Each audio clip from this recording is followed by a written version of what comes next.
Hi friends, YouTube channel open చేసి fight మోడ్లో పెట్టుకొని ఫోన్ని 19:16లో షార్ట్ వీడియోని క్లియర్గా చేసుకోవడానికి ఒక మైకు, ఒక ఫోన్ ఎప్పుడు నిలువుగా పెట్టుకొని ఒక స్టాండ్ తీసుకొని ఒక ట్యూబ్ లైట్ ముందు కూర్చొని షార్ట్ వీడియో చేసుకోవచ్చు.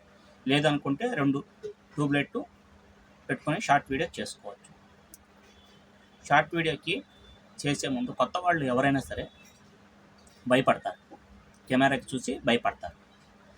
భయపడకుండా మనకు కావాల్సిన కంటెంట్ని తీసుకొని జాగ్రత్తగా యూట్యూబ్ ఓపెన్ చేసి ప్లస్ గుర్తుకి ఓకే చేసి వీడియోలోకి వెళ్ళి వీడియోని క్లియర్గా షూటింగ్ చేసుకోండి. ధైర్యంగా ఉండి వేవ్స్ అయ్యే వస్తాయి. Thank you.